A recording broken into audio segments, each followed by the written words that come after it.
Yosa Buddhisa Dhamisa Dandisa Tarana Kado Sadaroriya Desani Dhamma Vinyaya Badati Edang Godarana Kima Edang Darana Modama Edang Darana Magama Dhamma Doka Pamuzari Yosa Nalumeso Jimbokodi Odisa Luna Uga Buzo Chadi Donoga Chudata Vinyuda Myaso Piachi Inyando Mya Alago Dhamisa Mele Dhampuli Dhaniva Priyadi Seva Dhodiyaro Mya Pao Alago Tangisa Megadan Liya Baladan Liya Menediya Punediya Jindong Jakundo Tangaro Singo Shimya Tuti Lalago Tarana Iji Goga Ata Jinduti Yandi Yauja Bavigo I Sandari Leva Gonoria Desani Doka Tamulia Mega Niroda Desati Udo Desa Leva Media Doko Dama Dinya Kondo Nyabinya Pada Dichiminda Babi Edan Godaranani Idani Daranani Ido Shume Goza Jinu Di Mingala Mingalani Komya Do Mingala Lupi Babi Khemani Begin Java Bego I Udama ni Mimya Java Bego I Eda Godaranani Idani Daranani Ido Shume Goza Jinu Go Agama Swetauta Bividaba Doka Kadida Siye Pomuduma Pamuzari Pamuzandi Kozi Konga Lumya Jaya Babi Gono Ilo Yaswavaya Mija Adodaya Didana Donadine Anyi Shigo Jimyano Jimbuzo Jim Ayode Puyenga Chaito Mudo Vaya Dea Danga Yaname Doma Bondo Ayode Myano Leso Moyui Shigo Buzo Pumyo Malayo Garo Jaya Gono Komu Kudo Gansina Tada Dinya Wuriya So Adu Chao Imiro Lola Dauda Bansiya Myanwa Domo Omana Medi Nyenya Pieto Nipando Lagao Toka Khadi Chobya Nyewe Sadi Ya Pieto Nipando Lagao Raunga Yaki Lida Buddha Alaudato Inyaya Deya Choya Pieto Mepo Nipango Ibawa Ikanda Idadana Dima Benili Myando Dinya Dopshin Ya Lue Yao Lue Myamo Pyu Lue Nanjadi Pijabati Ahambandi Idarani Nadaha Pisa Dila Maya Zami Noganga Doa Dilandita Mebandi Dudi Yambi Ahambandi Idarani Nadaha Pisa Dila Maya Zami Noganga Doa Dilandita Mebandi Dudi Yambi Ahambandi Idarani Nadaha Zadila Maya Zami Noganga Doa Dilandita Mebandi Dudi Yambi Ahambandi Idarani Nadaha Zadila Maya Zami Noganga Doa Dilandita Mebandi Doa Sendana Navadila Bilamubabaya Yamadami Navadita Namo Dada Bhagavan Do Arado Dhamadambo Dada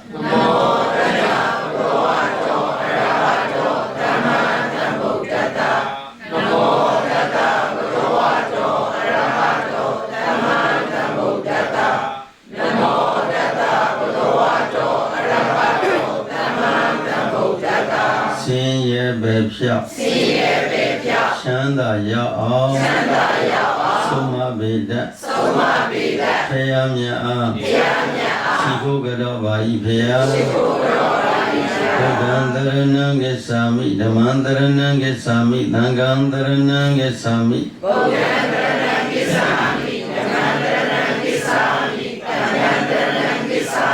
Dudiyambi Buddhandaranang Gesami Dudiyambi Dhamandaranang Gesami Dudiyambi Dangandaranang Gesami Dudiyambi Buddhandaranang Gissami, Dutiyampi Dhammantaranam Gissami, Dutiyampi Dhammantaranam Gissami, Tatiyampi Buddhantaranam Gissami, Tatiyampi Dhammantaranam Gissami, Tatiyampi Sanghantaranam Gissami, Tatiyampi Buddhantaranam Gissami, Tatiyampi Dhammantaranam Gissami, Tatiyampi Sanghantaranam Gissami, Phayaကိုလည်းစိတ်ဝဲဆွဲအမျက်စိကပ်မည်တရားကိုလည်းစိတ်ဝဲဆွဲအမျက်စိကပ်မည်သံဃာကိုလည်းစိတ်ဝဲဆွဲအမျက်စိကပ်မည်ဣဒရဏဂမနံပရိဘုံနံအာနာတိပါဒဝိရမဏိတိခဝရံသမာတိယာမိသူဝန္တလည်းမတ္တဖေအမြဲဆောင်ပါမည်အာဒိနာဒါနာဝရမဏိတိခဝရံသမာတိယာမိသူဥစ္စာလည်းမခိုးပဲအမြဲဆောင်ပါမည်သာမေတုမိစ္ဆာသာရဝိရမဏိတိခဝရံသမာတိယာမိသာမေတုမိစ္ဆာသာရဝိရမဏိတိခဝရံသမာတိယာမိကာမဂုဏ်လည်းမမပဲအမြဲဆောင်ပါမည်ဘာဝဒဝိရမဏိတိခဝရံသမာတိယာမိဘုရားဝါဒဝိရမဏိတိခဝရံသမာတိယာမိပညာ၍လည်းမပြောပဲအမြဲဆောင်ပါမည်သုရာမေရယမိစ္ဆာပမတ္တဌာနဝိရမဏိတိခဝရံသမာတိယာမိသုရာမေရယမိစ္ဆာပမတ္တဌာနဝိရမဏိတိခဝရံသမာတိယာမိဒီရဲ့လည်းမတော်ပဲအမြဲဆောင်ပါမည်ဣဒံမေတိနံနိဗ္ဗာနတ္တပစ္စယောဟောတုဣဒံပုညဘာဂံသဗ္ဗတတ္တနံဘာဇေမအပမတိနတိနံသမ္ပါတိထာ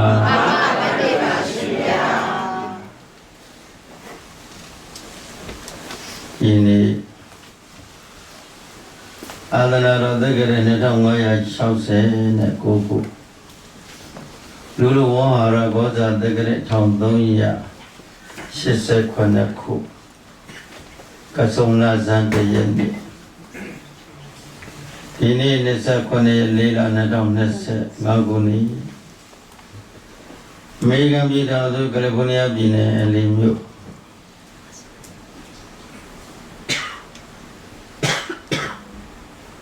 အမေတ္တဒါနဓမ္မဒါနအဖြစ်ရသော်ဘုရားဆုံးမတဲ့တရားကိုပြလို့ချတော့လူတကာလူမများမှာ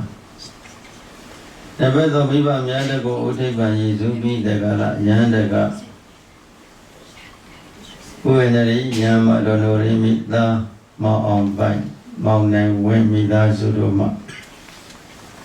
ရသော်ဘုရားရှင်ရဲ့ဆုံးမတဲ့တရားတော်မြတ်ကိုပြလို့ခြင်းဖြစ်အမတ္တဒါနလို့ခေါ်တယ်အဲ့တော့ဒီနေ့စေတနာမှန်ရင်အကျိုးပေးတန်ဤလို့ခေါင်းစည်းလေးတက်ပြီးတော့ဩဇာနာကြကြီးညိုကြရမှာမို့လို့တရားတော်မြတ်ကိုဟောမင်းတော်မူခဲ့တဲ့ဘုရားရှင်ကိုအာရုံပြု၍ဗုဒ္ဓနုတ္တိပေါ်များကြမယ်စိတ်ကိုဘုရားရှင်ကိုအာရုံပြုတာမြတ်စွာဘုရားနိရောဓဖလားသမဘဝင်စားနေတဲ့ပုံသဏ္ဍာန်ကိုစိတ်ကအာရုံပြုထားပေးပါလေဥရှိထား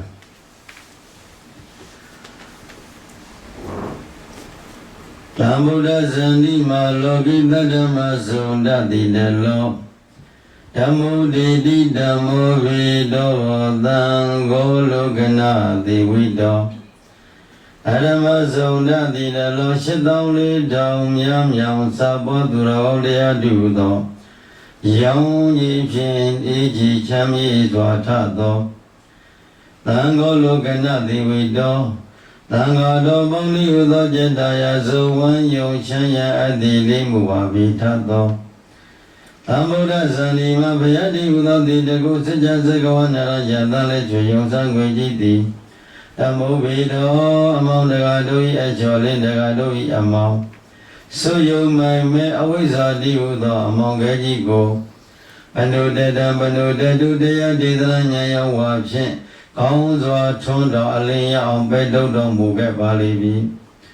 တံဘဂဝန္တအမောင်ပဲခွင်အလင်းကိုဆောင်တော်မူခဲ့ပါသောမြတ်စွာဘုရားအားမေယာမကံအမောင်ပဲခွင်အလင်းကိုဆောင်လိုကြကုန်သောသာတော်သမီးတော်ဘုရားတော်တို့သည်နမောကာယဝစီမနောရှိလျက်ဣဇလိညွတ်လက်ဆုံးမူကားရှိခိုးဥညွတ်ကြပါတော်သည်မြတ်စွာဘုရားဘုရား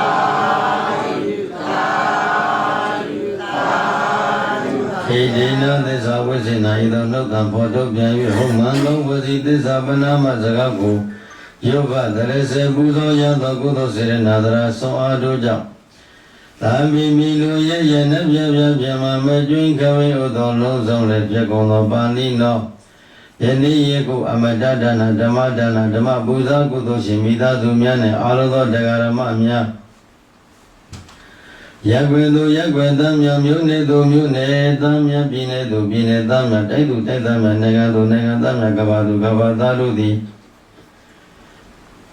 ဒီလောကသာယောဂကတိမှလည်းကင်းဝေးနိုင်ကြပါစေနေဒုက္ခသာဒုက္ခပိုဆင်းရဲစိတ်ဆင်းရဲပေါင်းမှလည်းကင်းဝေးကြပါစေနေဝေဇာဘေးအပေါင်းရံပေါင်းဘေးရန်ပေါင်းတို့မှလည်းကင်းဝေးနိုင်ကြပါစေနေဒုက္ခသဆိုရင်ကြောင့်ရာချင်းပေါင်းမှလည်းကင်းဝေးကြပါစေ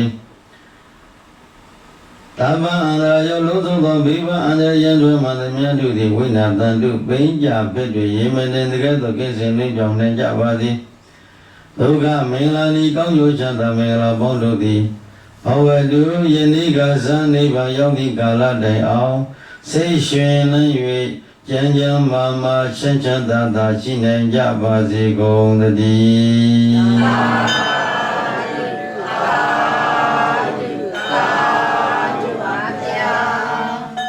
ကဲအလုံးချမ်းချမ်းသာသာလေးထိုင်ပြီးတော့တရားဟောကြတရားနာယူကြမယ်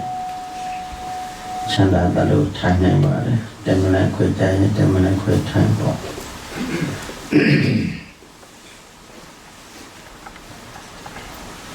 မြတ်စွာဘုရားရှင်က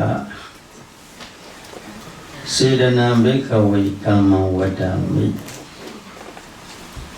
စေတနာစေတနာကိုကံလို့လည်းခေါ်တယ်လေစေတနာကိုကံလို့ခေါ်တယ်အဲ့ဒီစေတနာကုသိုလ်ကလေးတွေပြုလို့တဲ့စေတနာဒီရင်ကြိုက်တဲ့မှာရှိတဲ့ဟာတယဝတ္ထုယုတ်အဲ့ဒီဟာတယဝတ္ထုယုတ်ကိုမှီပြီးဖြစ်တဲ့စေတနာစိတ်ကလေးဟာတယဝတ္ထုယုတ်ကိုမှီပြီးဖြစ်တဲ့မနောဝိညာဉ်စိတ်အဲ့ဒီစိတ်ကစိတ်ထဲမှာအာယုန်နဲ့ဓဝရနဲ့တိုက်တိုင်းမှာပေါ်လာတဲ့ကောင်းတဲ့အာယုန်လေးနဲ့တွေးထီးတဲ့တွေ့တာကြောင့်အနည်းအားဖြင့်ဘုရားကိုရသော်ဘုရားရှင်ရဲ့ရုပ်ပွားတော်မြတ်ကိုလမ်းပြီးတော့အာယုန်ပြုလိုက်တဲ့အခါမှာကြီးညိုတဲ့စေတနာတရားလေးဖြစ်တယ်ကိုနှိမ့်ချက်တဲ့အရာဝတ္ထုလေးတွေကိုတွေ့ထိတဲ့အခါမှာစိတ်ထဲမှာကြည်လင်တန့်ရှင်းပြီးစိတ်ထဲမှာဝမ်းပန်းတတ်တာဖြစ်တယ်။ဒါပေမဲ့ခါတည်းမိမိမနှိမ့်ဆိုင်တော့ဝတ္ထုအာယုန်နဲ့တွေ့ထိတဲ့အခါကျတော့စိတ်ထဲမှာအကုသိုလ်စေတနာတွေဖြစ်တယ်။နှလုံးမသားရတဲ့စိတ်တွေဖြစ်တယ်။မကြည်မနှက်တဲ့စိတ်တွေဖြစ်တယ်။အဘိဇ္ဇာတွေပေါ့အဘိဇ္ဇာဗျာပါဒဆိုတဲ့မနောကံ၃ပါးတဲ့ကအဘိဇ္ဇာနဲ့ဗျာပါဒဆိုတဲ့အကုသိုလ်ဖြစ်တယ်သူတော်ဘာကြည်ပွားတာမတဲ့သူတော်ဘာဒီတိုးတက်တာမတဲ့သူတော်ဘာမိသားစုပျက်စီးသွားတာကြတဲ့သူတော်ဘာဒီဆွယုတ်သွားတာသူတော်ဘာဒီအကုသိုလ်ဖြစ်တာကြိုက်တယ်လားအကုသိုလ်ဆိုမနောကံဖြစ်အဘိဇ္ဇာနဲ့ဗျာပါဒတွေဒါအကုသိုလ်စေတနာလို့ခေါ်တယ်အကုသိုလ်စေတနာကအကုသိုလ်စိတ်ကလေးတွေဖြစ်နေတဲ့အခါမှာစိတ်ကမဲညက်တယ်မကြည်လင်ဘူးစိတ်ကမှောင်ပြီးဖြစ်နေတယ်ကောင်းတဲ့အာယုန်တွေကိုမတွေးမတော့မကြံစည်တော့ဘူး မကောင်းတဲ့အာယုန်တွေကိုအမြဲမပြတ်တွေးတော့ကြံစီလေးရှိတယ်တနည်းအားဖြင့် TV ကြည့်တယ်ဆိုကြတော့နိုင်ငံတကာနဲ့ပတ်သက်ပြီး TV ကြည့်တော့အဲ့ဒီ TV ထဲမှာကိုယ်သဘောကျတာလေးတွေ့မယ်မသဘောမကျတာလည်းတွေ့မယ်သဘောမကျတဲ့ရုပ်ပုံစံကိုတွေ့လိုက်တဲ့အခါမှာဖြတ်ဆိုဒီကောင်ကြီးမျက်နှာမကြည့်ချင်ပါဘူးကွာဟောဒီကောင်လေးဒုက္ခရောက်နေတယ်ဒီကောင်ဒုက္ခပေးနေတယ်ဒီတကဘာကြီးကိုဒုက္ခပေးနေတယ်နိုင်ငံကြီးဒီကောင်လေးဒုက္ခပေးနေတယ်စသည်အဖြစ်အတွေးခေါ်ကစိတ်သည်အာဟုတုစေတသိက်ကလေးဒီအာဟုတုစေတနာတွေဖြစ်သွားရခိုင်ရံမျိုးလေးမင်းနဲ့ဟောဖြစ်ဆိုရင်ဆရာတော်များတရားဟောတာလေဘုရားဘုဒ္ဓတွေဇေဒီဘုဒ္ဓတွေစသည်အဖြစ်စိတ်ထဲမှာကျင့်တဲ့ဆရာလေးတွေ့တော့အိုးမတွေ့တာကြာပြီနော်ခုမှတွေ့ရတယ်ခုမှဖူးရတယ်ခုမှကျင့်တဲ့ဆရာဖြစ်စိတ်ထဲမှာစိတ်ထဲမှာကျင့်တဲ့ဆရာလေးဖြစ်တယ်ဆိုလိုက်ကြတဲ့ကိုကချစ်ချင်းမဲ့တာကုသိုလ်စေတနာလေးတွေဖြစ်သွားချင်ကုသိုလ်စေတနာလေးတွေဖြစ်သွားချင်အဲ့ဒီကုသိုလ်စေတနာကကြည်လင်တဲ့စိတ်ကိုကြည်လင်တဲ့တန့်ရှင်းတဲ့အဲ့ဒီကုသိုလ်စေတနာတတ္တိကကောင်းကျိုးတွေကိုပေးစေနိုင်တဲ့တတ္တိဒီကုသိုလ်စေတနာတတ္တိကကောင်းတာတွေမှန်တယ်မြတ်တွေပဲအကျိုးပေးတော့တာပဲကောင်းတာတွေကိုပဲအကျိုးပေးတော့တာပဲကုသိုလ်စေတနာကတော့ကောင်းတာတွေပဲအကျိုးပေးတော့တာပဲအကုသိုလ်စေတနာကြတော့မကောင်းတာတွေပဲအကျိုးပေးစေတတ်တဲ့သူတတ္တိကဒီစေအကုသိုလ်စေတနာတတ္တိကမကောင်းတာတွေကိုပဲအကျိုးပေးစေတတ်တဲ့တတ္တိချင်းမတူဘူးနော်တင်ပါဗျာဒါကမှနားလည်ရလားတင်ပါဗျာတတ္တိချင်းမတူဘူးတတ္တိဆိုတာအခြေကိုပြောတာပေါ့သဘောတတ္တိလေးစိတ်မှာဖြစ်သွားတာလေးတွေစိတ်မှာဖြစ်နေတာလေးတွေစိတ်မှာပေါ်နေတာလေးတွေနော်အဲ့ဒီတော့ကောင်းတဲ့အာယုန်နဲ့တွေ့အိဋ္ဌာယုန်နဲ့တွေ့လို့ရှိရင်စိတ်ထဲမှာကျင့်တဲ့ဆရာဝန္တာဆရာဖြစ်တယ်အနိဋ္ဌာယုန်နဲ့တွေ့လို့ရှိရင်မကြည်မနှက်ဖြစ်တယ်နှလုံးမသားရင်ဖြစ်တယ်အဲ့ဒီချိန်ကာလမှာတရားဓမ္မမြတ်ရဲ့စိတ်ထဲမှာအိဋ္ဌာယုန်နဲ့တွေ့ရင်သဘောကျစရာနဲ့တွေ့ရင်အလွန်သဘောမကျတဲ့တတိလေးထင်ထင်သိနေနေသဘောကျသဘောမကျတာနဲ့သဘောစိတ်ထဲမှာမကြည်တဲ့အာယုန်နဲ့တွေ့ပြန်တော့လေသိပြီးတော့အကုသိုလ်မဖြစ်အောင်တတိချိန်လိုက်ဩအကြောင်းကျိုးပေါ့လေကံနဲ့အကျိုးပေးကိုနားလည်ထားရမယ်ဟုတ်လားဝန္တာဇရာနဲ့တွေ့လို့ရှိရင်စိတ်ထဲမှာအလွန်ကြီးဝမ်းမတာနဲ့ဝမ်းနေဇရာနဲ့တွေ့ရင်အလွန်ကြီးဝမ်းမနေနဲ့အိန္ဒြေရရနဲ့အရိယာသူတော်ကောင်းတွေဟာအဲ့ဒါလိုပဲအရိယာသူတော်ကောင်းတတိရှိထားတဲ့ပုဂ္ဂိုလ်အရိယာသူတော်ကောင်းမျိုးစိတွေခန္ဓာကိုယ်ထဲမှာကိန်းထားပြီဆိုရင်မြည်သည့်လောကဓာတ်နဲ့တွေ့တဲ့လောကဓာတ်ကိုကြံကြခန္ဓာရည်ရှင်းရှိသွားကြ။ဩအကြောင်းကျိုးပေါ့လေ။ဟောဘယ်လိုနားလည်လိုက်လဲ။အကြောင်းကျိုးပါပဲ။အကြောင်းအကျိုးအကြောင်းဆိုတဲ့နေရာမှာကောင်းတဲ့အကြောင်းကောင်းတဲ့အကျိုးမကောင်းတဲ့အကြောင်းမကောင်းတဲ့အကျိုးဟုတ်လားတတိချာကြည့်လူတယောက်စကားပြောနေတယ်စကားပြောနေတဲ့အခါမှာခက်ကြမ်းကြမ်းလေးပြောနေပြီဆိုရင်စိတ်ထဲမှာအာဟုသောစိတ်နဲ့ပြောနေပြီဆိုရင်မျက်နာလေးနေရပြီးပုံပြဆန်းပြပုံသဏ္ဍာန်ကြီးသူ့စိတ်ထဲမှာကြည့်လို့မကောင်းတဲ့ပုံသဏ္ဍာန်ကြီးဖြစ်နေမယ်ဆိုရင်အဲ့ဒါဘာစိတ်ဖြစ်အာဟုသောဟုတ်လားအဲ့တော့ကြည့်ခြင်းအပြင်ဘေးပဝန်းကျင်ကလမ်းပြီးကြည့်နေတဲ့အခါမှာ तू ဘာဖြစ်နေလဲအာဟုသောဖြစ်နေတယ်သူရဲ့စိတ်ထဲမှာအာဟုသောမှန်တယ်များတယ် तू တာဝန်ယူရမယ်ဟော तू ကအကြောင်းဖြစ်နေရက်တည်လိုက်တာကိုနော်အကြောင်းဖြစ်နေရက်တည်နေသူအာဟုသောကအကျိုးပေးကို तू တာဝန်ယူပြီးတော့သူ့ဘဝကိုမကောင်းတာတွေကိုအကျိုးပေးခံရတော့မှာပါလားလို့တဏှာသောစိတ်ချက်လမ်းဖြစ်ဒါအမြင်ကလမ်းကြည့်တဲ့ပုဂ္ဂိုလ်ကနှလုံးသွင်းမှန်မှန်လေးနဲ့ကြည့်တဲ့ပုဂ္ဂိုလ်ကသူကိုယောနိသောမနတိကာရလို့ခေါ်တယ်စာလို့ပြောရင်ယောနိသောမနတိကာရဆိုတာပါလေနှလုံးသွင်းမှန်တယ်ဘာဖြစ်တယ်နှလုံးသွင်းမှန်ပါဗျာအဲ့တော့နှလုံးသွင်းမှန်မမှန်ဘူးဆိုရင်စိတ်ထဲမှာအိုးကွာဒီကောင်းကြီးညံ့ညံ့ပြီးသွားတာကောင်းတယ်ဒီ ဒီကောင်းကြီးမမြတ်တည်သွားတာကောင်းတယ်ဒီကောင်းကြီးမြတ်မချုပ်သွားတော့ဘာဖြစ်သွားတာကောင်းလဲညာဖြစ်သွားတာကောင်းလဲဆိုတော့အာယောနီတော်မရတိကာရဖြစ်သွားတယ်ဟုတ်လားသူအာယောနီတော်မရတိကာရစိတ်ကဆင်းရဲသွားတာလားချမ်းသာသွားလားဆင်းရဲပါဗျာရင်းထဲမှာနှိမ့်ငယ်ခံစားလိုက်ရတယ်ဟုတ်လားမကျင်တဲ့အာယုန်တွေတွေ့လိုက်ပြီးနှိမ့်ငယ်ခံစားလိုက်ရတယ်နည်းနဲ့ခံစားတဲ့သူအကုသိုလ်စိတ်ဒီအကုသိုလ်ဒီစိတ်ဒီအကုသိုလ်စေတနာဒီကောင်းကျိုးလားဆိုးကျိုးလားဆိုးကျိုးပါဗျာဆိုးကျိုးကိုဖြစ်စေတယ်ဆိုးကျိုးကိုဖြစ်စေတဲ့သူစေတနာအကုသိုလ်စေတနာဒီပစ္စုပန်မှာရောတဏ္ဍာမှာရောကောင်းကျိုးလားဆိုးကျိုးလားဆိုးကျိုးပါဗျာဒါအကုသိုလ်စေတနာတတ်တယ်နော်ဘုန်းကြီးတို့ရောတရားဓမ္မတွေဟိုးဘဝများစွာတဏ္ဍာလျှောက်လို့မှာဘဝတဏ္ဍာလျှောက်လို့မှာမကောင်းမှုအကုသိုလ်တွေကိုပြုလုပ်ခဲ့တဲ့အချိန်လေးရှိတယ်စီကြတဲ့စီမဆိုးလို့အဲ့တော့အရာရာထဲမှာစိတ်နော်အရာထဲမှာဘာဖြစ်လဲစိတ်ပါဗျာစိတ်ဒီစိတ်တဲ့စိတ်ဒီကြည်လင်တဲ့စိတ်နဲ့မောင်မဲတဲ့စိတ်အမောင်နဲ့အလင်းအဲ့လိုနှစ်ခုရှိတာကိုအမောင်ရဲ့အလင်းရဲ့အနည်းရဲ့အမြင့်စသည်ရှိတယ်လို့နော်အမောင်နဲ့အလင်းအမောင်ရှိတဲ့ခါကာလမှာအလင်းမပေါ်ဘူးအလင်းပေါ်နေတဲ့အချိန်မှာအမောင်မပေါ်ဘူးသူ့အချိန်နဲ့သူကိုနော်သူ့အချိန်နဲ့သူ့ကာလနဲ့သူ့အချိန်နဲ့သူဖြစ်ပေါ်လာတဲ့အခါဘုန်းကြီးတို့ရောတရားဓမ္မတွေဟိုနေစဉ်နေတဲ့လွတ်သွားတာလှုပ်ရှားနေတဲ့အခါမှာစိတ်ကလေးကိုကိုယ်စိတ်ကလေးကိုအကဲခတ်တအောင်လေ့လာထားတယ်ဟုတ်လားကိုယ်စိတ်ကိုအကဲခတ်တအောင်လေ့လာထားငါသည်ကုသိုလ်စိတ်နဲ့နေသလားအကုသိုလ်စိတ်နဲ့နေသလားကိုယ်စိတ်ကိုကဲခတ်ဟုတ်လားရိုးရိုးပြောရင်ကိုယ်စိတ်ကိုကိုယ်ဆက်ကိုယ်စိတ်ကိုဆက်ငါကုသိုလ်စိတ်နဲ့နေသလားအကုသိုလ်စိတ်နဲ့နေသလားကိုယ်စိတ်ကိုဆက်လိုက်တတိထားကြည့်ခဏခဏနော်တကယ်လို့အကုသိုလ်စိတ်နဲ့နေခဲ့မယ်ဆိုရင်ငါအကုသိုလ်စိတ်တွေများများနေခဲ့တယ်လေတန်တရာအတွက်ငါမှာမကောင်းတဲ့အကျိုးပေးကိုပေးမဲ့အခွင့်အရေးလမ်းလေးတွေဖြစ်သွားပြီ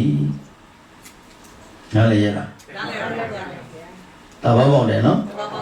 စုစပ်ပြီးနှလုံးသွင်းပါတရားနာတကတရားဟောတဲ့အတန်တက်ပေါ်ညနဲ့စိုက်ပြီးတော့နှလုံးသွင်းမြင်စကားတွေမပြောနဲ့ပေါ်ဝန်းကျင်ကိုအာယုံမဆိုင်နဲ့တရားဆိုတာဖယားအဆုံးမတဲ့စကားလုံးလေးတွေရတာစိတ်ဓာတ်နုပဒနာကိုရှေ့ခံထားပြီးဖွင့်တော့ဟောပါမဟာသတိပဋ္ဌာန်တုတ်ကိုအာယုံပြုပြီးဟောနေတဲ့တွေ့တာကြောင့်ပြီးတော့စိတ်ဓာတ်ဟိုက်တာမထေကြောင်းနဲ့ပတ်သက်ပြီးပြောခြင်းလို့ဒီစိတ်ဟာတရားပေါ်မှာအာယုစိုက်နေတဲ့စိတ်ကြီးငြိမ်းအေးတယ်တရားအာယုလေးမဟုတ်ပါဘဲနဲ့အပြင်အာယုလေးနဲ့စိုက်တဲ့စိတ်ကြီးပင်မတယ်စိတ်ထဲမှာရင်လေးတဲ့ရင်လေးတဲ့ရင်အေးတဲ့နှစ်ခုဖြစ်တယ်ဟုတ်လားမှန်ပါဗျာရင်အေးတဲ့ကုသိုလ်စိတ်ရင်အေးတဲ့ကုသိုလ်စိတ်ရင်လေးတဲ့အကုသိုလ်စိတ်ပါဗျာနော်အဲ့ဒီအကုသိုလ်ဟာအကုသိုလ်စေတသိက်လေးတွေစီဟာဒီယဝတ္ထုယုတ်ကိုမေးပြီးဘဝစိတ်မှာအကုသိုလ်စိတ်လေးတွေအကုသိုလ်တတ္တိတွေဖြစ်သွားရှာဖြစ်ပြီးဆိုရင်အကြောင်းမကောင်းတော့အဲ့ဒီမကောင်းတဲ့အကြောင်းတရားမှသင်ရတရားမကောင်းတဲ့အကျိုးတွေကိုပဲပေးတော့မှာပဲလို့ချစ်ချင်းစိတ်ကိုဖြတ်လိုက်နော်စိတ်ကိုဘာလို့ရမလဲတတိနဲ့ဖြတ်လိုက်မဖြတ်ရင်သန္တာပရိစ္ဆသမုပ္ပါလည်လန်းရောက်သွားမှာပဲနော်ဥပမာလေးတစ်ခုရာဇကြုံမျိုးမှာအမျိုးသားဇနီးမောင်နှံနှစ်ယောက်ရှိခဲ့ကြအမျိုးသားလုပ်တဲ့ပုဂ္ဂိုလ်ကအမျိုးသမီးလုပ်တဲ့ပုဂ္ဂိုလ်ကသာသနာပြင်ပဆိုတော့မောင်ကြီးကြည့်ပါဦးဘုရားစကဗုဒ္ဓပိစကဗုဒ္ဓတော်ဘာကြီးစံနောက်ကကိုတော်လေးကပြုံနဲ့သမင်းသားလူပဲနော်ဒါဆိုတော့သမင်းသားလူပဲအများနဲ့ပြုံးနေတာပဲပြည့်ရပြုပြီးတော့ကာယကံဝစီကမနောကံမှာဖြစ်သွားတယ်လေလို့တဲ့ပုဂ္ဂိုလ်အေးဟုတ်တာပဲဟာလို့ထောက်ခံလိုက်တယ် စိတ်နော်ဒီမကောင်းတဲ့အကုသိုလ်စိတ်နော်ဖြစ်ဆိုရင်သူ့ရဲ့စိတ်ထဲမှာပြစ္ဆကဗုဒ္ဓရှင်မြတ်ကိုပြတ်မှန်းမိလိုက်တဲ့အကုသိုလ်စိတ်ရဲ့တတ္တိဟာသာမန်စဉ်းစားရင်ဘာမှမဖြစ်စလောက်ပဲလို့ထင်ရဒါပေမဲ့အဲ့ဒီကံရဲ့တတ္တိကြောင့်ဒေတာနဲ့ငရဲပြေရောက်ပါကြည်စမ်းပါဦးမကောင်းတဲ့ဒီစိတ်ကလေးနော်စိတ်ထဲမှာနော်ဒီပစ္စကဗုဒ္ဓအရှင်မြတ်ဒီကိလေသာချုပ်ငြိမ်းယုတ်သိမ်းတော်မူတဲ့အရှင်မြတ်ဒီပေါ်မှာပြည့်ရပြုသလိုလိုနဲ့ပြောမိလိုက်တဲ့ဒီပြောမိကြံပြီးပြုလုပ်မိလိုက်တဲ့အကုသိုလ်စေတသိက်ကလေးတွေအကုသိုလ်စေရနာတတ္တိဟာဒုတိယဘဝမှာဘယ်ကိုကျုပ်ပြီလဲငရဲပြီကျုပ်ငရဲပြီကလွတ်လပ်ပြန်တော့လေတဲ့ဒီဘဝပေါင်း900တိုင်ဘာဖြစ်ရတယ်လဲဆိုတော့လမ်းဘေးမှာဇမင်းသားဖြစ်ရတဲ့ဘဝဒီစိတ်မှာဖြစ်ခဲ့တာနော်ဒါကြောက်စရာမကောင်းဘူးလားကောင်းပါတယ်ဗျာအကုသိုလ်စိတ်အကုသိုလ်ဖြစ်တဲ့စေရနာလေးနော်အကုသိုလ်ဖြစ်မိတဲ့အကုသိုလ်စေရနာလေးကြီးရအမျော်လင့်မဲ့ပြုမိပြီးပြင်မိပြီးပြောမိပြီးဆုံးမိပြီးဆိုမကောင်းကျိုးပေးစေတတ်တယ်ဟုတ်လားကိုယ်တဲ့သီလသာနေမသမာဓိသာနေမပညာသာနေမသာနေမယ်ဆိုအဲ့ဒီပုဂ္ဂိုလ်မြန်မာကိုခံရမယ်တခါတည်းကြလို့ချင်းဘယ်လိုလိုင်းပေါ်ထဲမှာတက်လာတဲ့ဘုန်းကြီးဒီလိုင်းပေါ်ထဲမှာတက်လာပြောလို့ရှိရင်ဘာမှအပြစ်မရှိပါဘူးဘုန်းကြီးဝေဘာလို့ပြစ်မရှိပါဖြစ်ဘူးအပြစ်မရှိဘူးလို့မြောက်ပေးတဲ့ကိုတော်ကြီးဟိုတရားဓမ္မတွေကိုဘာမှပရိယတ်တိလည်းမရှိဘူးပฏิပတ်တိလည်းမရှိဘူးသီလ၅ပါးသီလလေးတောင်မှမလုံခြုံတဲ့တရားဓမ္မတွေခမ်းမြဒုက္ခပေးလိုက်တာနဲ့တူတယ်ဟိုကကြိုတင်ပြီးတော့လည်းတရားတရားကလည်းနဲတဲ့အထဲမှာအဲ့ဒါလိုလည်းတွန်းလိုက်ရောပြင်မရှိဘူးဘာပြောရင်အပြစ်မရှိဘူးပြောချင်တာပြောလို့ရဝေဖန်လို့ရတယ်လားဝေဖန်တာအပြစ်မရှိဘူးဆိုပြီးတော့အဲ့ဒါလိုလူတွေကိုမြောက်ပေးတဲ့ငရဲပြေပို့တဲ့ကိုတော်တွေရှိကြတယ်လိုင်းပေါ်မှာအဲ့ဒါဒီသူ့ရဲ့တတ္တိအဘိဓမ္မာကြီးအပြင်စေရနာအကုသိုလ်စေရနာလေးတွေဖြစ်သွားတာကိုသူသတိမထားဘူးပြောလိုက်ကြတဲ့ကိုကကုသိုလ်စိတ်နဲ့ပြောတဲ့ရှင်ကအလုံးနဲ့ပါအရိယာမမဟုတ်ပဲဒီလိုတရားဟိုစိတ်ကလေးလိုမှပိုင်ပိုင်နေနေလေ့ကျင့်မှုရှိကိလေသာတွေဖယ်ခွာထားတဲ့ပုဂ္ဂိုလ်မရှိတော့စိတ်ထဲမှာမကျင်တဲ့ပုဂ္ဂိုလ်တွေကိုယ်နဲ့မကျင်တဲ့ပုဂ္ဂိုလ်တွေတွေ့တော့တိုင်းဆိုဝေးပါပြောဆိုတယ်နော်ပြောဆိုတဲ့ကဘာဖြစ်လဲလဲဆိုတော့ဥပမာလေးဘုန်းကြီးတို့ကိုယ်တိုင်ပေါ့ဘုံတို့ကိုယ်ခဲ့တဲ့ဆယ်နှစ်လောက်ကရန်ဒဂမကြီးတယောက်မန္တလေးမှာ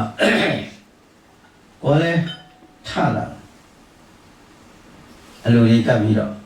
အဲ့ဒါဓမ္မကြီးကလည်းလေးဖြတ်ထားတော့သမီးတွေကဘုံဗျာခဏလေးအလူရန်ပစ္စည်းလေးကင်ပြီးတော့ဓာတ်ပုံလေးရိုက်ခွင့်ပြုပါဗျာဘုရားမျက်စိကမိတ်ထားတဲ့ကိုကကင်ထားတာအမသင်္ကန်းကိုလည်းနဲ့ကင်ထားတာအသင်္ကန်းပေါ်ထဲမှာဝတ္ထုက3သိန်းပါတယ်တတိမထားဘူးဘာမဲ့အဲ့ဒါဓာတ်ပုံရိုက်တဲ့ပုဂ္ဂိုလ်ကတိုင်းဆိုရင်ရှင်းရှင်းပဲဟိုလိုင်းပေါ်တွေရောက်သွားတာပေါ့လိုင်းပေါ်တင်လိုက်တာအဲ့တော့ဘာဖြစ်လဲဆိုတော့ကိုယ်ကတတိမထားမသိဘူးနောက်ကြတာယဟန်တဲ့ဘာကဆက်ဆွဲလာတယ်မြောက်ဆရာတော်ငွေမကင်ဘူးဆိုမှကြည်စမ်းကြည့်မှမြောက်ပရိသတ်တွေကြည်စမ်းခမရတို့ဘုန်းကြီးငွေကိုကင်နေမှအတုံးကင်ထားတာအဲ့ဒီတော့ဘာဖြစ်သွားလဲဆိုတော့ပုဂ္ဂယကံရှင်ကတော့မသိလိုက်ဘူးဘုန်းကြီးကမသိလိုက်ဘူးစေတနာလည်းမပါဘူးစိတ်လည်းမပါဘူးဒါကိုစိတ်လည်းမဝင်သိတယ်မှာအဲ့တော့ဘာဖြစ်သွားလဲဆိုတော့ဆက်ဆွဲတဲ့ပုဂ္ဂိုလ်ဟာသူအပြစ်တွေအများကြီးဖြစ်သွားချင်တယ်ဟုတ်လား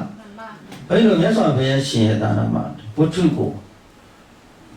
ဒီလလဘာနဲ့ပတ်သက်ပြီးတော့လူချင်းတတ်မဲ့မှုစိတ်ရှိတယ်ပြီးတော့တာယာမှုရှိတယ်ယောဘနာပိကိုဇာတဝဇာတတို့ဘာတော့ဥက္ကဏယဥက္ကဏပြေဝနေတိကိယပါစိတိယဆိုတော့ဒီအထာသောပစ္စည်းကိုတောင်းမှကိုယ်တခါတည်းကဘုန်းဗျာတပည့်တော့အိတ်ကလေးဒီမှာထားခဲ့ပါမယ်ဗျာအခန်းထဲမှာဆိုင်အကျေပါပဲထားခဲ့တယ်အဲ့ဒါကောတာယာနေတယ်ဒီပစ္စည်းဝတ္ထုအဲ့ဒါအဘတ်တင်တယ်ဟုတ်လားတာယာမှုမရှိရင်အဘတ်မတင်ဘူး တရားမှုရှိတာတိရအဲ့ဒါလို့ပါလာတဲ့အတွက်ဒါကြောင့်စိတ်ထဲမှာစိတ်အရာထဲမှာစိတ်ကအရေးကြီးတာကိုဟုတ်လားစိတ်ကအရေးကြီးတော့တဲ့စိတ်ကဒီအာဟုသောစိတ်ဒီပစ္စည်းတွေကတာယာမှုရှိခဲ့မယ်တွေ့တာမှုရှိခဲ့မယ်ဆိုအပြစ်ဖြစ်တယ်တာယာမှုတွေ့တာမှုမရှိခဲ့သည်ရှိတော့အပြစ်မဖြစ်ဘူးဘုန်းကြီးတို့အဲ့တော့ပြောပြလိုက်တယ်ဟိုဒကမကြီးတရားကရှင်ဘုရားကိုဒီလိုဆက်ဆွဲတယ်မသိပါဘူးလို့သူ့လိုပါပဲသူ့လိုကိုလုပ်ရမယ်ကိုယ့်လိုကိုဘာမှမသိလိုက်ဘူးသိတယ်မသိလိုက်ဘူးဘုန်းကြီးတို့ကအလူရမသိသင်္ကန်းလောက်ပဲကန်နေကန်ပြီးတော့ဒကမကြီးထပ်ပုံရိုက်မယ်ဆိုပြီးတော့သင်္ကန်းလေးကိုမှပဲကိုယ်ကလည်းမျက်စိလေးမိတ်ပြီးတော့နေတာကိုလို့အဲ့ဒါကိုလည်းမကြည့်လိုက်ဘူးတိုးတော့ဘုန်းမှာအဲ့ဒီချင်းဘာမှအဘနာမရှိဘူးဒီပစ္စည်းနဲ့ပတ်သက်လုံးလုံးပါဒနာနဲ့ပတ်သက်ပြီးဘာမှတွေ့တာမှုမရှိဘူးစိတ်လည်းမဝင်စားဘူးတိုးတော့ဒကာရမတွေလူတွေပစ္စည်းအားဆက်တဲ့ကပ္ပိယကာရကနဲ့လက်ညှိုးထိုးပြီးငါဘာလေးလူချင်းလဲဘာလေးမှကုသိုလ်လုပ်ပေးပါဘာလေးဖြစ်ချင်တာလေးအဲ့ဒါလိုပဲကိုကညောင်းတယ်အခုကဲငလေးဘေးနာကြီးတစ်ခုဖြစ်တယ်အဲ့ဒါကပ္ပိယကာရကတွေစီနေတဲ့ခါကျကိုကကိုနဲ့နိစ္စတဲ့ဆရာတော်တန်ဃာတော်များလည်းတနာစရာကောင်းတယ်ကိုကသွားပြီးကိုယ်လည်းသွားလိုက်အဲ့ဒီရောက်တော့မြို့ထဲဝင်တဲ့ကစိတ်မကောင်းဖြစ်เสียတယ်လေဝဲလေးရကြီးတဲ့အုပ်ပုံကြီးတွေတိုက်ပြိုကြီးတွေမြင်ရတာစိတ်ထဲမှာတော်လေးမကောင်းတာလေအလုံးမြင်တဲ့ဟိုတယ်ကြီးတွေပြိုပြက်သွားတာလေးမြင်ရဖယားပထုလေးဇီလီပထုလေးကျောင်းတဲ့ကြီးတွေကိုကြီးတိုက်ပစ္စည်းပါမြင်ရတာစိတ်မကောင်းဖြစ်တယ်အဲ့ဒါကိုနောင်တော်ကြီးတွေတရင်တော်နဲ့မစိုးရင်တိုက်တယ်ရောက်ပါနောင်တော်ကြီးတွေရောက်လာဘုန်းကြီးဘုရားတပည့်တော်တနေ့တစ်ပိုင်းလေးပါဗျာသိငါရမတိဘုနောက်တဲ့အနာဂတအရှင်ဘုရားတို့နောက်တဲ့သာသနာ့ကျိုးကြီးအဆောက်အဦများပြည်ပြင်ဖို့တက်ပါဗျာဘာမှမဟုတ်ကပ္ပိယကတက္ကရာမတွေနဲ့ဝိုင်းပြီးတော့ဆောင်လီရောပါလီရောအားလုံးပစ္စည်းတွေလူရပစ္စည်းတွေကိုဒီပဲစစ်ပဲလူနေတယ်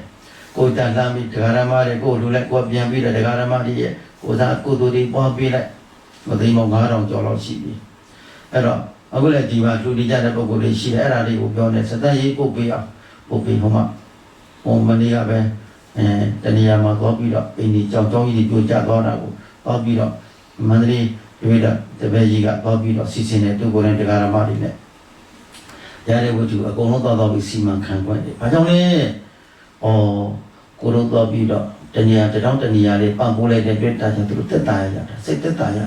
။သူဆရာတော်တွေဆိုရင်ပုထုဇဉ်ဆိုတော့တရားဓမ္မတွေကိုတက်လုံးစုစည်းပြုလာလေကြောင်းကြီးပစ္စည်းသွားပြီဆိုတော့ငိုရမြေတွေဝဲပြီးတော့စိတ်မကောင်းဖြစ်စီရတယ်။အရိယာမမဟုတ်ပဲပုထုဇဉ်ဆိုတော့ဝမ်းနေပဲစကားပြောတဲ့ဘုန်းကြီးဗျာဘယ်လိုများရှိတယ်မပြောအတမ်းမထွက်တော့စကားမပြောချက်ဘူးရှင်ထဲမှာစိုးပြီးတော့ဖြစ်နောက်ပိုင်းကျမှနောက်ဆရာတော်တပည့်တော်နှစ်ပေါင်းမြောင်များစွာခြားဝှစူဆောင်းပြီးတရားဓမ္မလူထားတဲ့ဝတ္ထုလေးတွေနဲ့တပည့်တော်တိဆောက်ထားတဲ့အကြောင်းပါဗျာသူညာလို့တပည့်တော်ကဘုံကံကလည်းမရှိဘူးတပည့်တော်ဒီလိုဖြစ်သွားတော့ရက်သွားစကားဆက်မပြောတော့ရင်ထဲမှာနင်းပြီးခံတာတနာဝယ်သိကောင်းတယ်ဟုတ်လားအဲ့ဒါလေးကြီးကဲကိုယ်တိုင်မတ်တီးပြီးဝိုင်းမလို့စီစဉ်ဘုန်းကြီးတို့ကဘယ်နဲ့တခုဖြစ်ပြီဆိုခြေတန်းကအရင်သွားဖြစ်ခြေတန်းစီမှာဘာကြောင့်လဲကိုကဟိုမြတ်စွာဘုရားမိန့်တယ်လို့ပေါ့ဂေါနိကြီးတရမန္နနာဥစုကိစ္စတိပုံပေါ်တပ္ပဂါဝေဥစုယံလေးနေတိဥစုကစေတတိဆိုရှေ့ဆောင်နွားလုံးဖြောင်းလာတော့နောက်ကနွားလုံးဖြောင်းလိုက်၏ရှေ့ဆောင်နွားလုံးကောက်လာတော့နောက်ကနွားလုံးကောက်လိုက်၏ဆိုတော့ဘုန်းတို့ကသာသနာပြည့်တဲ့ပုဂ္ဂိုလ်လည်းရှေ့ဆောင်ပုဂ္ဂိုလ်ရှေ့ဦးစီးကောင်းတော်လုပ်တဲ့ပုဂ္ဂိုလ်တွေကဖြောင်းမမလေးရှိကသွားပြရင်တရားဓမ္မတွေကလည်းကိုယ်နောက်ကဖြောင်းပြလိုက်တာဥပမာကိုမြတ်စွာဘုရားပြောတာကနွားတော်ဥဒ္ဒဘာကြီးတကောင်ကွာတဲ့ဖြောင်းပြီးတော့သွားတယ်နွားဥဒ္ဒဘာကြီးဆိုတော့နောက်ကနွားတွေကလည်းအဲ့ဒီနွားအတဲ့ဖြောင်းပြလိုက်တာပဲတဲ့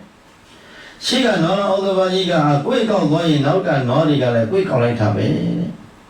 အဲ့ဒီဥပမာပဲဒါဥပမာပြောပြတာဥပမာနဲ့ဥပမိယဒါကတော့ဒီနားလဲတယ်နော်ဒီနေ့ဘုန်းကြီးတို့ဒီအိမ်မှာဖြစ်စီရက်ကွက်မှာပြင်းနေမှာဖြစ်စီအကြီးကလေးတဲ့ပုဂ္ဂိုလ်ကဖြောင်းဖြောင်းမမဆောင်ရွက်နေကြမယ်ဆိုရင်မိသားစုလုံးရောရက်ကွက်သူရက်ကွက်သားမျိုးသူမျိုးသားတွေရောဘာဖြစ်တယ်ဖြောင်းမပြီးအကောင်းတာတွေအမြဲတမ်းဖြစ်တယ်ဟုတ်လားမကောင်းတာတွေအကုသိုလ်တွေပြုလုပ်နေပြီဆိုရင် နောက်ကလူတွေကလည်းပဲမကောင်းတာတွေကနဲနောက်ကလိုက်သွားတတ်တယ်ရေများရေနိုင်မင်းများမင်းနိုင်ကိုဟုတ်လားတခိုးနဲ့နီးရင်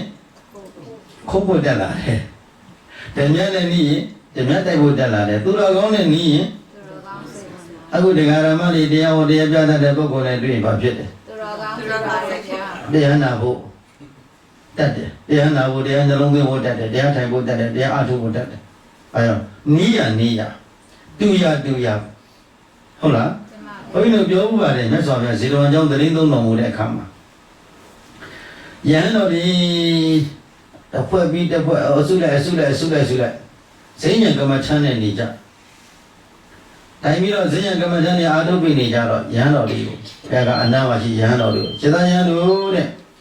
ဟိုမှာကြည့်လိုက်ရှင်သာရိပုတ္တရာမထေရမြတ်ရှင်သာရိပုတ္တရာမထေရမြတ်အနားမှာနေတဲ့ပုဂ္ဂိုလ်မှန်တယ်များတို့သည်အာလုံးပညာအရာဣတိရိယနဲ့ရှင်သာရိပုတ္တရာနာမှာပညာကြီးမားတဲ့ပုဂ္ဂိုလ်ကြီးပဲအနားမှာရှိနေတယ်ဟုတ်လားတင်ပါဗျာရှင်မောကလအနားမှာရှိတဲ့ပုဂ္ဂိုလ်တွေကြတော့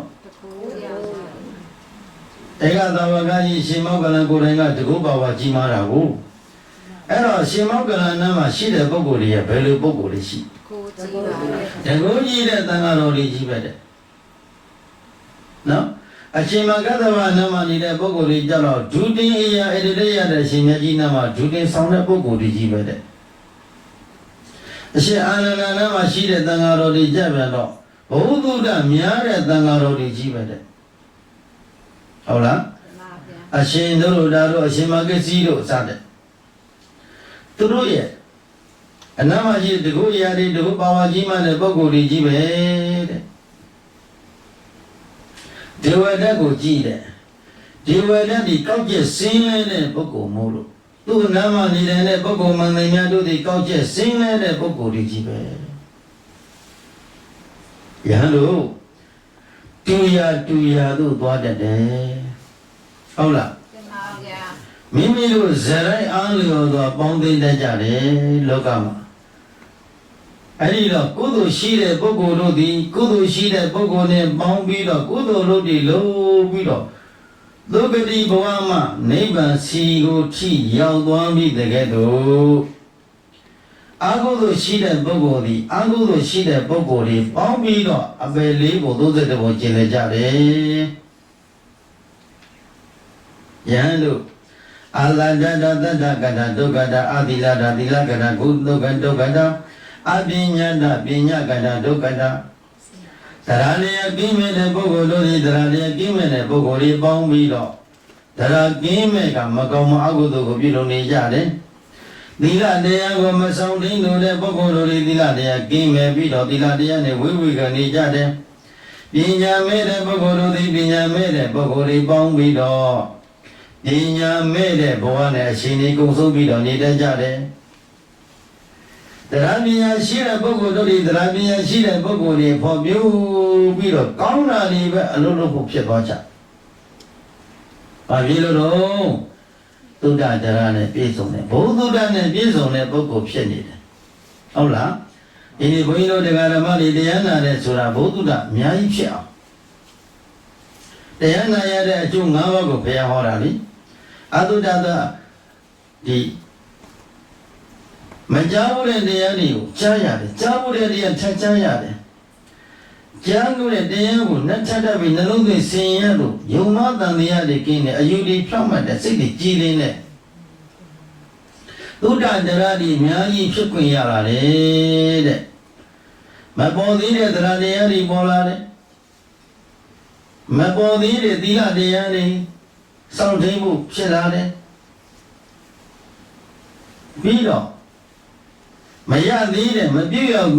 သေးတဲ့စာကတွေကုသိုလ်တွေပြုလုပ်ဖို့တက်လာပြုလုပ်လို့တဲ့စိတ်တွေဖြစ်လာသုဒ္ဓတရားတွေဘုဒ္ဓတရားတွေအများကြီးဖြစ်လာတဲ့ဉာဏ်ပညာတွေထိုးထွန်းတဲ့ဉာဏ်ပညာတွေအများကြီးဖြစ်ခွင့်ရလာတယ်အဲ့ဒါဒီတရားနာရတဲ့အကျိုးတွေအဲ့တော့မြတ်စွာဘုရားကကြီးပွားကြောင်းနဲ့ပတ်သက်ပြီးတော့ဟိမဝဒသုတ်တော်မှာလည်းဒါကိုဟိမဝဒပပဒသုတ်တော်မှာဒါကိုအမိန့်ရှိထားတာရှိ အိမ်မောင်ရန်တောင်ပြီးတော့သစ်ပင်ကြီးတွေအင်္ဂါ၅ပါးကြီးပွားနေတယ်လို့ပဲတဲ့ဒီဖယားရှင်ငါဖယားရဲ့သာသနာကြောင်းကြီးခံပြီးတော့ဒီဒေဂရမတို့သည်နံပါတ်1တရားတရားနဲ့ကြီးပွားခြင်းသီလတရားနဲ့ကြီးပွားခြင်းစာကနဲ့ကြီးပွားခြင်းသုတ္တတရားနဲ့ကြီးပွားခြင်းပညာနဲ့ကြီးပွားခြင်းအပြည့်လို့တော့အကြောင်းတိုက်ဆိုင်တဲ့အခါမှာအကြောင်းညီညွတ်တဲ့အခါကာလမှာအကျိုးလေးတွေညီညွတ်ခွင့်ရလာတယ်ပထမစကလုံးပြန်ကောက်စေရနာ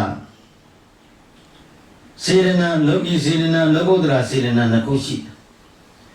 ကုသိုလ်ကောင်းမှုတွေပြုလုပ်လို့တဲ့စေရနာလေးတွေဒါနကုသိုလ်သီလကုသိုလ်သမထဘာဝနာတရားတွေပြုလို့တဲ့စေရနာတွေလောကီကုသိုလ်စေရနာတွေခန္ဓာအစဉ်ကိုတတိတံပစီဉာဏ်ရှင်ပြီးတော့သုံးသပ်တက်လာတဲ့စင်ရင်တက်လာတဲ့ပွားများတက်လာတဲ့အာထုတက်လာတဲ့ဆိုတော့အကုဒီဝိပဿနာကုသိုလ်လောကုတ္တရာကုသိုလ်စေတနာဖြစ်တာလောကုတ္တရာကုသိုလ်စေတနာရဲ့လောကီကုသိုလ်စေတနာနှစ်ခုရှိတယ်နော်စေတနာနှစ်မျိုးရှိဘယ်နှမျိုးရှိတယ် မျိုးပါဗျာ ပိကဆောင်းရဲ့လူတန်းကျင်တဲ့စေတနာရဲ့သီလတရားတွေစောင့်နေလို့စေတသမထဘာဝနာတွေဘုရားကုံတော်တရားကိုသံဃာတွေဘယပတံယောဘတရဆဲလို့တဲ့စေတနာအဲ့ဒီလောကီစေတနာလေးလောကီစေတနာလေးတို့လောကီစေတနာတတိဆုံးအားတို့သည်ပစ္စုပန်တမ္မာမှာညီအေးစေတတ်တယ်။ဘဝကိုညီအေးတည်ညီအေးချမ်းစေတတ်တယ်။အဲ့ဒါတစ်ဆင့်တည်းပြီးတော့ဒီခန္ဓာအစဉ်ကိုတတိတံပစီဉာဏ်ရှင်ပြီးတော့ရုပ်ရဲ့သဘောလက္ခဏာကိုကြည့်တတ်လာတယ်။နာရဲ့သဘောလက္ခဏာကိုကြည့်တတ်လာတယ်။ရုပ်တဏ္ဍနဲ့ပရမတ္ထသတုပေါ်မှာထိုးထိုးထွင်းထွင်းကဲကပ်ပြီးသုံးသပ်ဆင်ခြင်တတ်တဲ့စေတနာလေးတွေဖြစ်လာပြီဆိုရင်အခုတရားနာနေတဲ့အချိန်မှာကြည့်အခုတရားနာနေတဲ့အချိန်မှာခန္ဓာကိုယ်ကြီးကဖောက်ပြန်နေတယ်ခန္ဓာကဖောက်ပြန်နေတယ်တတိလေးကကြည့်တင်လာတယ်တောင်းလာတယ်ထုံလာတယ်ကျင်လာတယ်ကြိုက်လာတယ်ခဲလာညောင်းညာလာတယ်ထဲရတာပထမတော့ပေါ့ပေါ့ပေါ့လေးနည်းနည်းလေးတော့ထဲမှာများလာတဲ့ကတိကောက်ဖြစ်လာအစင်မပြေဖြစ်လာတယ်အပြည့်လို့တော့ဒီယုတ်ခန္ဓာရဲ့သဘာဝကိုယ်တိုင်ကဖောက်ပြန်မှုသဘောအမြဲတမ်းရှိရူပနာလက္ခဏာရူပအဲ့ဒါလိုပြတယ်စာကရူပနာလက္ခဏာရူပ32ပါးသောကောဋ္ဌာသ42ပါးသောကောဋ္ဌာသတို့တိဆောက်ထားသောဒီယုတ်ခန္ဓာသည်ရူပနာလက္ခဏာဖောက်ပြန်ခြင်းသဘောရှိ၏တန်တုသဘောကိုဇာနာတော်တိပတ္တတော်မြင်ကိုဖောက်ပြန်နေတာကိုဖောက်ပြန်မှပထမသိပါတဲ့ဇာနောသိမယ်ပတ္တတော်သိမယ်ဇာနာတော်ပတ္တတော်တဲ့သိလည်းသိလိုက်ပါတဲ့မြင်လည်းမြင်ပါတဲ့ဖောက်ပြန်တဲ့ခန္ဓာဖောက်ပြန်နေပါလားလို့ပထမသိပါတယ်တတိပဋ္ဌာန်ကြီးအဖြစ်ဖောက်ပြန်တာကိုဖောက်ပြန်မှသိနိုင်နာမှသိကြည်ကြည်မှသိကြိုက်ကြိုက်မှသိရာရာမှသိအောင်မှသိပေါ်လာတဲ့မှန်တယ်မြတ်ဒီပေါ်မှသိပါတဲ့ဒုတိယအဲ့ဒီပေါ်တဲ့သဘောဒီအရှိတာမရှိတာပြန်ကြည့်လိုက်ပါဦးတဲ့တတိပဋ္ဌာန်ဘာဝနာတို့တတိပဋ္ဌာန်ဘာဝနာတို့ပထမတတိပဋ္ဌာန်ပေါ်ရာတိထိုင်ဒီသာတိတောတော်တိလာတိစာတိတောတိညောင်းနာညာရာတိကြိုက်ခဲတာတိဘာလဲကိုတိဖောက်ပြန်တဲ့ခန္ဓာကြီးဖောက်ပြန်နေတယ်ဖောက်ပြန်နေမကောင်းတဲ့ခန္ဓာကမကောင်းတဲ့ခန္ဓာကမကောင်းတာတွေပြနေပါလားလို့အဲ့ဒါလို့သိအဲ့ဒါလို့သိအနည်းကဒီကမကြီးတွေရောက်ပြည့်စုံလို့မှာစေုံတင်ထားတဲ့သွားပြီးတော့မိသားစုဘင်းလို့သွားလိုက်တယ်တတိနေရတစ်ချက်ရတစ်ချက်ဘယ်လိုရောက်တော့မေတ္တာလေးပို့ပြီးတော့ဒီကမကြီးတတိယပါစေဒီကမကြီးတရားနာနိုင်ပါစေတရားစကားလေးတွေဗရဏနုဒ္ဓတိပတ်တဲ့ကမ္မထာနဲ့ပတ်သက်ပြီးတော့အင်းဒီစက္ကံအနိစ္စယဒုက္ခအနတ္တမလိတ္တန်ဒီမရဏနံဂမိတ္တမိတပ္ပကခေဝိတ္တန်ဒီလို့တရားတွေဟောပြီးတော့ဒီကမကြီးဘာမှမစင်သားနဲ့မကောင်းတဲ့ခန္ဓာကမကောင်းတာတွေပြနေပါလားခန္ဓာကိုယ်ကြီးမကောင်းတဲ့ခန္ဓာကိုယ်ကမကောင်းတာတွေပြနေပါလားလို့အဲ့ဒါလိုပဲဆင်ញင်ကြည့်ပါဝင်လေထွက်လေလည်းမမှန်နဲ့ဘာမှမမှန်နဲ့ကိုမကောင်းတာကိုသိပါမြတ်စွာဘုရားရှင်ကမကောင်းတာမကောင်းမှန်သိရင်ကိုကောင်းတယ်လို့ဆိုနေသဒုက္ခအတ္တတုပ္ပသဘောမှာစိတ်သုံးသွားပြီခန္ဓာကမမြဲဘူးမကောင်းဘူးဆိုတာမမြဲတဲ့သဘောမကောင်းဘူးဆိုတာဆင်းရဲတဲ့သဘောမကောင်းဘူးဆိုတာအစိုးမရတဲ့သဘောကိုထားတယ်လို့မနေတဲ့သဘောခန္ဓာကိုယ်ကြီးကကိုယ်ဖြစ်ချင်လို့မဖြစ်ဘူး သူဖြစ်ခြင်းတို့ဖြစ်ပြီးဖြစ်ခြင်းတို့ပြည့်နေတဲ့အမြဲတမ်းနှိစ္စခံနေရတယ်လေခန္ဓာလမ်းစဉ်ကပြောရမှာဥရမနာနာကတရားသူသွားတဲ့လမ်းစဉ်ပဲလို့အဲ့ဒါအနေနဲ့ပြောပြီးတော့သိမနာရီဝဲပေါင်းဝင်လာဆရာစကားလေးပြောပြီးတော့တာဓုခေါ်ဆိုတယ်ပဇာရိယဘဘမဲပစတာဓုခေါ်တယ်တာဓုကဝမတတာလည်းတတိထားလိုက်တယ်အော်သူအတိညာဝင်သွားတယ်သူကံကောင်းသွားရှာဘယ်လိုလာပြီးတော့နောက်တင်ကြတော့ညနေကြတော့မရှိတော့ဆုံးသွားတယ်ဆိုလိုတာကနောက်ဆုံးချိန်လေးထဲမှာစီရင်ဉာဏ်လေးတကူရှိသွားဖို့အရေးကြီးတယ်တရားဓမ္မတွေအဖော်လေးတကူရှိသွားဖို့အရေးကြီးတယ်ဟုတ်လားကျမ်းမာနေတဲ့အခါမှာအဖော်မရှိပင်ညာတော့နာမကျမ်းဖြစ်လာပြီဆိုနောက်ဆုံးချိန်မှာဤလောကကြီးကိုခွဲခွာရတော့မယ်ဆိုရင်ကို့မှာအနိကအဖော်ဒီတည်ရေးကြည့်တယ်ပြင်ပြီးလိုက်တဲ့အဖော်ဒီတည်ရေးကြည့်တယ်ဒါကြိုတင်ပြီးတော့အာမထုတ်ထားတဲ့ပုဂ္ဂိုလ်တွေပေါ့ကြိုတင်ပြီးတော့အာထုတ်ထားတဲ့အာထုတ်ထားပြန်တော့လောလောဆယ်မှာတခါနဲ့ခန္ဓာရဲ့နှိစ္စမှုကြောင့်ဖောက်ပြန်တဲ့ဝေဒနာတတ္တိတို့ကြောင့်ဘာကူမှအာယုံမပြုတဲ့ဒါနကိုလည်းအာယုံမပြုနိုင်ဘူးသီလကိုလည်းအာယုံမပြုနိုင်ဘူးသမထကိုလည်းအာယုံမပြုဘူးဝေဒထွေးကိုလည်းအာယုံမပြုနိုင်ဘူးသူဒီမပြည့်စင်တဲ့ပုဂ္ဂိုလ်ဒီကနေ့သူဒီပြည့်စင်ထားရင်တောင်မှတရားတွေအာထုတ်ထားရင်တောင်မှ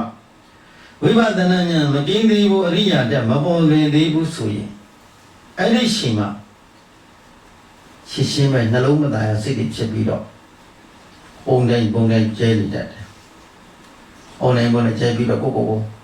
ကြိုကျန်းကြီးပေါ်နေတတ်တယ်နှလုံးသားဖြစ်တယ်။အဲ့ဒီချိန်မှာတတိပေးမဲ့ပုဂ္ဂိုလ်ရှိသွားမယ်။တတိပေးမဲ့တရားစကားလေးတွေကိုဒီတရားတန်ကိုကြားဖို့တယ်ဒီတရားနာကိုနာခဲ့ဖို့တယ်တရားဒီနှလုံးသွင်းဖို့တရားကျင့်ဖို့တယ်ဆိုရင်အဲ့ဒီတန်လေးကိုကြားလိုက်တာဖြတ်သူအိုးဆရာတော်ကြွလာပြီကိုစိတ်ထဲမှာဖြတ်သူကျင်တဲ့စိတ်တွေပထမဖြစ်တယ်ဒုတိယကဉာဏ်ကလေးကဖြစ်သွားချတယ်ခန္ဓာကိုအေးဆိုင်နော်ခန္ဓာကပြနေတယ်နော်အတန်လေးကြားလိုက်ဖြတ်ဆိုတတိတိကပ်ပြီးတော့ခန္ဓာရဲ့ပေါ်တဲ့သဘောကြည့်ပြီးတော့အဲ့ဒီစေတနာဇောဖြင့်ကုသိုလ်စေတနာဇောတတ္တိဖြတ်ကနေသုတိတိကြမယ်ဆိုရင်သုတိပရိတန်လေးဒုတိယပါမှာသုက္ကတိပရိတန်လေးအကျိုးပေးစေတတ်တယ်။နေရသုက္ကတိဘောကိုသွားပြီးအကျိုးပေးစေတတ်တယ်။ဘယ်သူကအကျိုးပေးတယ်လဲကုသိုလ်စေတနာဟုတ်လားစေတနာကလေးနော်အကုသိုလ်စေတနာမကောင်းမှုဒီအဖော်မဲ့နေတယ်ဒါကြောင့်တခါတည်းလူနာမေးလို့ရှိရင်တရားဓမ္မတွေကကိုယ့်ရဲ့မိသားစုကိုယ့်ရဲ့အတိုင်းဝဲပေါင်းသိနေဓမ္မမိတ်ဆွေတွေဒီမကောင်းပြလို့ဒီလောက်တဲ့ယောဂရှင်ဖြစ်လို့ရင်သွားပြီးတော့ဝင်နေထွက်လိမ့်မှတော့ဘာမှတော့မပြောနဲ့စိတ်ကိုချောချခန္ဓာချောချစိတ်ချောချတကယ်ကြီးစိတ်ချောချနော်ဆရာတော်ဟောထားတယ်နော်စိတ်ကိုချောတာခန္ဓာခိုက်ဤဩမကောင်းတဲ့ခန္ဓာကမကောင်းတာတွေပြနေပါလားစိတ်ထဲမှာဒီကိုယ်လုံးဉာဏ်နဲ့ချုံပြီးတော့ဆင်ခြင်ပြီးနေဩမမြဲတဲ့ခန္ဓာကမမြဲတာတွေပြနေတာကိုဆင်းရဲတဲ့ခန္ဓာကိုဆင်းရဲပြနေတာကိုအစိုးမရတဲ့ခန္ဓာကိုအစိုးမရကိုမပိုင်ပဲကိုလို့ဆင်ခြင်ပြီးတော့စိတ်ကိုချောချခန္ဓာချတဲ့ခါအေးဘာကြောင့်လဲဆိုရင်အဲ့ဒီတေလောက်တဲ့ယောဂဖြစ်လာတဲ့အခါမှာအခုတရားဓမ္မတွေခံစားနေတဲ့ဝေဒနာကမပြောပြလောက်ဘူးအဲ့ဒီချိန်မှာလေအခုဝေဒနာတဲ့ဆက်ဆက်မကရာထောင်မကပေါ်လာအတဲ့တောင်ထားเสียမရှိတော့ဒီအဲ့ဒါလောက်ထိကိုပင်မတေလောက်တဲ့အချိန်မှာနာမကျဖြစ်လာတဲ့အခါမှာဘယ်သူမှကယ်လို့မရဘူးအလုံးပင်မနဲ့ဒုက္ခဝေဒနာကြီးကိုရင်ဆိုင်ရတတ်တယ်အဲ့တော့ဒီချိန်မှာကျမ်းမာတဲ့အခါမှာဒီတရားလေးကိုနှလုံးသွင်းပြီးတော့တီးခံပြီးတော့နှလုံးသွင်းဆင်ခြင်ပြီးတော့ထားမယ်ဝေဒနာကိုဉာဏ်ဖြင့်အတင်းအဓမ္မဝေဒနာပြောမှတ်ထားချက်ဉာဏ်နဲ့မှတ်နေပို့လို့တယ်ဖြည်းဖြည်းလေးပုံမှန်ကလေးစိတ်ကိုတည်တည်ငြိမ်ငြိမ်လေးနဲ့ချက်ချက်သာသာလေးနဲ့အကဲခတ်ပြီးဝေဒနာရဲ့လက္ခဏာကိုဉာဏ်ထဲမှာမြင်သွားဖို့လိုတယ်ဝေဒနာဘိကဝေအနိစ္စဝေဒနာပေါ်လာပြီဆိုရင်မမြဲတဲ့ခန္ဓာကမမြဲဘူးလို့ပြနေတာကိုအဲ့ဒီများများပေါ့ဘယ်နာကပို့ပြီးမြင်နေတယ်လဲ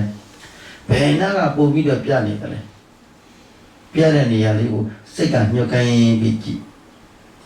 တရားအားတော့လို့တယ်ဝိရိယအားလို့တယ်အဲ့ဒီကဘာလဲဆိုတော့ခန္ဓာကိုယ်ကအသက်ကလေးကလည်းစကားပြောလာပြီဆိုကိုမနိုင်တော့ကိုမနိုင်အထိုင်ဖို့လည်းမနိုင်တော့အဲ့ဒီတော့အဲ့ဒီတော့မှမနိုင်ဟိုဘက်ဒီဘက်ရွှေ့လို့မနိုင်တော့ရွှေ့ပြောလို့တော့မရတော့အားဒီအကုန်ပြတ်ကုန်ပြီအဲ့ဒီချိန်အားဒီမရှိတော့ဘူးလက်ကိုလှုပ်လို့မရတော့ဘူးခြေထောက်ကိုလှုပ်လို့မရတော့ဘူးခေါင်းကိုလှုပ်လို့မရတော့ဘူးပြီးတော့စကားသာပြောမထွက်တော့စကားပြောချင်တာနှခမ်းလေးလှုပ်တာစကားပြောမထွက်ဘူးပြောလိုက်တဲ့စကားလုံးကလည်းမသေးခွဲတော့ဘူးကဲအဲ့ဒီချိန်မှာအဖို့ဒီပါလဲလို့မေးရင်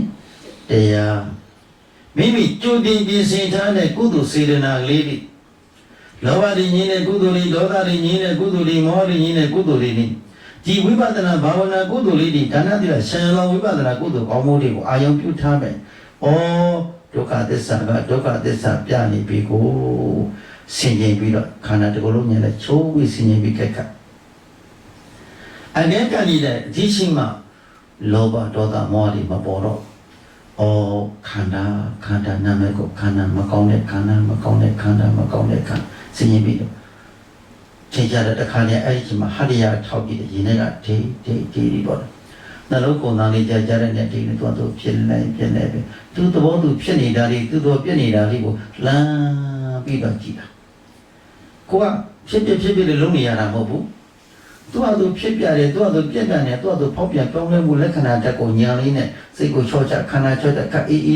ဒီငြိမ်လေးနဲ့ကြည်ငြိမ်ချမ်းတာလေးနဲ့အဲ့ဒီသဘောတက်ကိုညာနဲ့အကဲခတ်ပြီးကြောင်ညာလေးစိုက်ပြီးတာအာရိယထောက်တော့အတိအဓမ္မမထောင်းနဲ့ရင်မောသွားတယ်ရင်မောတယ်ဟင်းကနေဟာကနေဖြစ်သွားတယ်ရိုးဒီစိတ်ကိုချောချခန္ဓာချောချခအေးဒီပုံမှန်လေးတတိဒီကပ်ပြီးအဲ့ဒီကဲခတ်ပြီးချက်အကြည့်ခန္ဓာဒီအကြည့်ညာအောင်သူဖြစ်ပြီးပြည့်နေသူဖြစ်လိုက်သဘောလေးကခန္ဓာဖြစ်ခြင်းလက္ခဏာပြည့်ခြင်းလက္ခဏာတွေကိုလှမ်းလို့မြင်နေတာလေးကညာဝိပဿနာညာလှမ်းပြီးမြင်ရတဲ့ဝိပဿနာညာဝိပဿနာသမာဓိလို့ခေါ်တယ်အဲ့ဒီဝိပဿနာသမာဓိကုသိုလ်စေတနာဇောတတိတိဖြစ်ခြင်းပဲမှတ်မှန်အဲ့ဒီရှိမှာရှက်ဆိုရင်မဖြစ်မပြည့်တဲ့និရောဓသစ္စာနိဗ္ဗာန်နဲ့ပဲကိုအရိယာဘဝကိုကြည်စုပြီးသွားတတ်တယ်နာမကျမ်းဖြစ်တဲ့အချိန်ဒီကနေ့မှာမတိခင်လေးမှာအရိယာဖြစ်ပြီးတော့မှသိသွားနိုင်တယ်တချို့ပုဂ္ဂိုလ်တွေသုတိတိကံလေးမှာဒီကနေ့မှာသောတာပန်သောရာကအနာကယဟန္တာကြီးဖြစ်သွားသေးတယ်တချို့လူဝက်ကြောင့်နေတယ်ဒီခန္ဓာရဲ့သဘောလက္ခဏာကြည့်ပြီးတော့ယဟန္တာဖြစ်နေပြိဋိဘာဆံသွားတာလူတွေကမသိလိုက်ဘူးတာမန်ပုဂ္ဂိုလ်သူ့ကိုကြိုတင်ပြီးတရားရှိချနေတဲ့ပုဂ္ဂိုလ်အရိယာသူတော်ကောင်းတဲ့တတိခန္ဓာကိုယ်ထဲမှာပြည့်ပြည့်ဝဝပြင်ဆင်ထားတဲ့ပုဂ္ဂိုလ်ရဲ့တဏှာတဲ့နောက်ဆုံးချိန်မှာခန္ဓာကိုဉာဏ်နဲ့ပေါ်ပြပြီးတော့ဒုက္ခအဆုံးလုံးထွက်သွားတဲ့ပုဂ္ဂိုလ်ရှိတယ်တချို့လူပဲကြောင့်လေးဟာတည်တော်သွားတော့မိတချို့တွေတက်တော်တွေတော့ကျွင်းသွားတာရှိတယ်လူပဲကြောင့်နဲ့တက်တော်တွေကျွင်းသွားတာရှိတယ်ဘာကြောင့်လဲဆိုသူကလူမသိလိုက်ဘူးဒီပုဂ္ဂိုလ်တဏှာပုဂ္ဂိုလ်နဲ့ပုဂ္ဂိုလ်သူကနောက်ဆုံးချိန်မှာဒီတရားလေးတွေခန္ဓာအစဉ်ညာချင်းပြီးသုံးသပ်ဆင်းရဲနဲ့မအတိအဖို့တည်ကြဖို့ဒုက္ခငြိမ်းသွားတာရှိတယ်တရားဓမ္မတို့ရဲ့နော်တချို့ပုဂ္ဂိုလ်တွေသုတ်တန်နေမှာရှုဒီတိုင်းကိုအကောင်လိုက်တာဒီတိုင်းပြုတ်ချတာကိုယ်သွင်းနဲ့လက်ပေါင်းတော်ကြာနဲ့နေရကြောရှိဒါပေမဲ့နောက်ထပ်ပြန်ပြီးတော့ပေါ်လာတဲ့အခါမှာအဲ့ဒီနေရာဒီမှာခန္ဓာရဲ့စိတ်ပိုင်းကြီးမှာဘာဖြစ်နေတယ်ချက်တော်တွေဖြစ်ချက်တော်တွေဖြစ်တယ်မိတော့အပုံလိုက်အဲ့ဒီမှာချက်တော်တွေသွားပြီးတော့ခေါင်းတွေပါတော့မရှိတော့ဘူးပေါ့အဲ့ဒီမှာအတုံးလိုက်ချက်တော်တွေဖြစ်နေတယ်တတိတအံ့ဩပဲကောင်းတဲ့ဆောင်းအားကြီးပေါ့နော်အဲ့ဘုန်းကြီးတို့ဘယင်ရံကိုကြောင်းမှာတော့မှအဲ့လိုချက်တော်ပြလိုက်တယ်ရှိတယ်တွေ့ရတယ်အဲ့ဒါလေးဘုန်းကြီးတို့စာပေကျမ်းဂန်နဲ့ဆရာတော်ကြီးတွေကိုပြောတချို့ကလည်းလက်ခံတချို့ကလည်းလက်ခံဘုန်းကြီးတို့ကလည်းလက်ခံတယ်ဒါတွေကဒီလောလောဆယ်ဒီတရားလေးတွေအားထုတ်ကြိုတင်ပြီးတော့အားထုတ်တဲ့ပုဂ္ဂိုလ်တွေစိတ်တည်တည်ကြခံနေမှာဒီကနေ့ရှင်ကာလမှာဒီတရားလေးကိုပြန်ဆင်ခြင်ပြီးသုံးသပ်ရင်းနဲ့မ မဲ့အတီးတီးဖို့တီးတီးရပြီးတော့ဒုက္ခအဆုံးရုံးဆွဲသွားတဲ့ပုဂ္ဂိုလ်ရှိလူတွေမသိဘူးနတ်တွေသိတယ်ဟုတ်လားသူတော်ကောင်းကြီးတွေသိတယ်အဲ့ဒီတော့အရေးကြီးတာဆိုလိုတာကတရားကိုအဖော်ပြုတဲ့ပုဂ္ဂိုလ်ဝိပဿနာဉာဏ်အာယုန်လေးတွေကျွတင်ပြီးတော့ပြင်ဆင်ထားတဲ့ပုဂ္ဂိုလ်တနည်းအားဖြင့်ကုသိုလ်စေတနာလေးတွေလောကုတ္တရာကုသိုလ်စေတနာတတ္တိဆုံးအားတို့ဖြင့်နေသွားတဲ့ပုဂ္ဂိုလ်တို့ရဲ့ဘဝသည်ကောင်းသောနေခြင်းနဲ့နေသွားတာဟုတ်လားတရားအသီးတို့ဖြင့်နေသွားတဲ့ပုဂ္ဂိုလ်များဟာနောက်ဆုံးချိန်မှာကိုယ့်ကိုယ်ကိုအာမခံခြင်းနဲ့တည်တယ်ငါသိရင်ဘယ်တော့မှအပေလေးဖို့မရောက်ဘူးဟေလို့လက်မထောင်ရဲအောင်တရားဓမ္မတွေပြင်ဆင်ထားပါနားလည်ပြီနော်ထိုင်နေစဉ်ပေါ်နေစဉ်လာနေစဉ်ဟိုတနေ့ကဆရာမတရားက၆တယ်တပည့်တော်တို့ဘုရားတဲ့ဒီတိုင်းပဲတရားအားထုတ်နေရမှာလားဘယ်လိုနေရလို့ဘယ်လိုစစ်ပြီးတော့နေရတရားရဖို့အတွက်မြတ်စွာဘုရားရှင်မိန့်တော်မူတဲ့စကားလုံးကဘုရားကနေစဉ်လေးဒီမှာတရားအမှန်နဲ့နေအလုံးလုံးတဲ့ခါလည်းပဲဆေးရုံမှာသွားဘယ်လို့နေစဉ်လေးဒီမှာပါလို့ရတတိပဋ္ဌာန်တရားလာတဲ့ခါတတိလေးနဲ့ရေတဲ့ခါတတိနဲ့ပြုတဲ့ခါတတိလေးနဲ့ဟုတ်လားအဲ့ဒီတတိနောက်ကဘာလေးတော့ထည့်ပေးရမယ်ဉာဏ်တတိနောက်ကဘာထည့်ရမယ်တတိပဋ္ဌာန်ဘာဝနာဖြစ်ဖို့အတွက်ဘယ်ရှိမှဘာလို့ရမယ်မေးရင်နေစဉ်လေးနေစဉ်လားနေစဉ်လားနေစဉ်ပါအာရှင်ရတပည့်တော်နေစဉ်တတိကိုတစ်ချိန်မှတ်တယ်မပြီးဘူးမရဘူးတစ်ချိန်မှတ်နဲ့စမ်းမပြီးဘူးကိလေသာတွေတရဟောဝင်များလို့ဟုတ်ကဲ့လားဘယ်ရှိမှလို့ရနေစဉ်ပါသွားလာစသသာပြပြပြင်းပြင်းလေးဒီမှာချိန်သိသိနေစိတ်ကလေးကိုအမြဲတမ်းတတိပဋ္ဌာန်တရားကိုလည်းကန်ထားပြီးတော့စိတ်ဓာတ်နုပါဒနာတတိပဋ္ဌာန်တန်ထားပြီးတော့ခန္ဓာအစဉ်ကိုဓမ္မနုပါဒနာအာရုံတို့ဖြင့်စင်ကဲကြိုးစားနေမယ်သုံးသပ်နေမယ်စဉ်းနေမယ်ပွားများအားထုတ်နေမယ်ဆိုရင်ကျန်တဲ့သောကိုယ်မူရာတရားသိမ့်မွေးလာတယ်ကျန်တဲ့သောနှုတ်မူရာလေးတွေနုညံ့သိမ့်မွေးလာတယ်ကျန်တဲ့သောစိတ်ပိုင်းဆိုင်ရာလေးတွေကနုညံ့သိမ့်မွေးလာတယ်အဓိကစိတ်သိမ့်မွေးလာတဲ့တွေ့တာကြောင့်စိတ်မှာကိလေသာတွေပါလာတဲ့တွေ့တာကြောင့်ရုပ်ပိုင်းဆိုင်ရာလည်းကျန်တဲ့သောကိုယ်မူရာနှုတ်မူရာလည်းသိမ့်မွေးလာတယ်ဟုတ်တယ်နော်တရားတွေအားထုတ်လာတယ်တရားတွေနှလုံးသွင်းလာတယ်ကိုယ့်ကိုယ်သတိထားကြည့်ငါဟိုတော့ငါအနေထားနဲ့အခုအနေထားနဲ့ဘယ်လိုရှိလဲကိုယ်စိတ်ကိုအခုတို့တွေနည်းနည်းပါလာပြီဆိုရင်ဒါကတရားရတာဟုတ်လားတရားအာယုံလို့ပဲတွေ့ချိပါများလာတဲ့ကုသိုလ်စေတနာပိုင်ရှင်သည်စိတ်ပိုင်းဆိုင်ရာဘာဖြစ်တာလဲနုညံ့လာစိတ်ဓာတ်မုဒ္ဒတာကာယမုဒ္ဒတာဖြစ်တာကိုယ်နုညံ့မှုစိတ်နုညံ့မှုတွေဖြစ်လာတယ်နုညံ့လာတဲ့သင်္ဝေးလာတဲ့အကျိုးစုလေးတွေဒါအမှားတွေပြောမိမှာကိုဆိုတဲ့တွေ့တာကြောင့်စကားတောင်မှနဲလာစကားများရင်အမှားများတတ်တာကိုအဲ့တော့စကားလေးတွေချင်းချင်းတင်းတင်းပြောလာတယ်ပြောတဲ့အခါမှာအမှားမဖြစ်အောင်ပဝန်းကျင်လည်းမထိခိုက်အောင်ထိမ့်သိမ့်တတ်တာဘာဖြစ်လို့ထိမ့်သိမ့်တတ်တာလဲမြည်စိတ်ကိုပြုပြင်ပါများလာလို့ဘာကိုပြုပြင်ပါများလာလို့စိတ်ကိုပြုပြင်ပါများလာအဲ့တော့အရာတွေမှာတရားဓမ္မတွေစိတ်ကိုအရေးကြီးတယ်နော်မှန်ပါဗျာဘာကိုပြင်ဆင်ရမလဲစိတ်ကိုပြင်ဆင်ရစိတ်ဓာတ်ဓမ္မတောဓာတ်ကိုစိတ်ဓာတ်ဉာဏ်ဒုက္ခဝံစိတ်ဓာတ်ဓမ္မတောဓာတ်ကိုစိတ်ကိုမြဲမြံဆုံးမပြီးနေခြင်းဒီကောင်းတယ်စိတ်ဓာတ်ဉာဏ်ဒုက္ခဝံစိတ်ကိုမြဲမြံပြပြည့်လို့ရတဲ့ပုဂ္ဂိုလ်သည်ချမ်းသာတယ်စိတ်ကိုမြဲမြံပြပြည့်ဆင်ញင်ပြီးနေတဲ့ပုဂ္ဂိုလ်တဏ္ဍာမှာလောဘတွေနေတာတွေဒေါသတွေမောတွေနေတာတွေ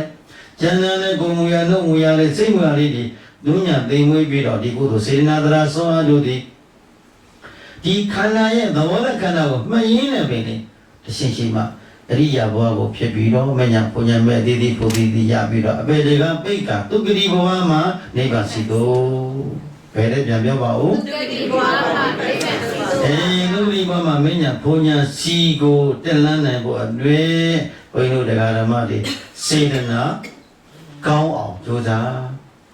ဟုတ်လားမှန်ပါဗျာမိမိတဏ္ဍာထဲမှာကုသိုလ်စေတနာ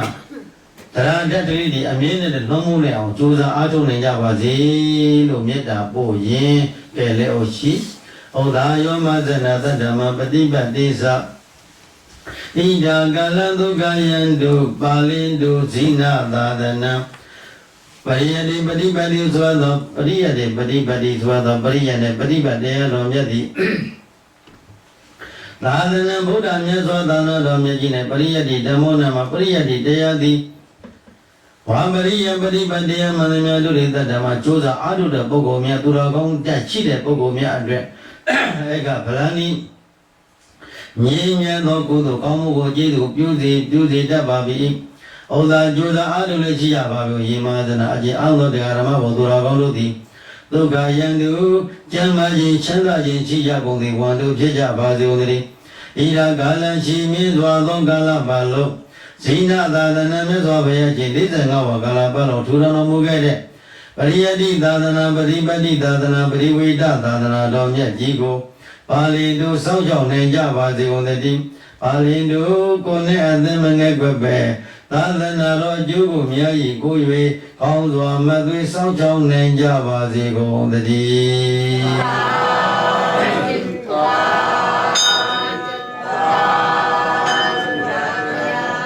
းကုသိုလ်တရားတွေရှင်ဝဲပိုက်ပြီးတလောကလုံးကိုမေတ္တာဖြောင့်ပေးကြမယ်ထေရမညာဘဝချမ်းသာကိုယ်စိတ်ငြိမ်းကြပါစေ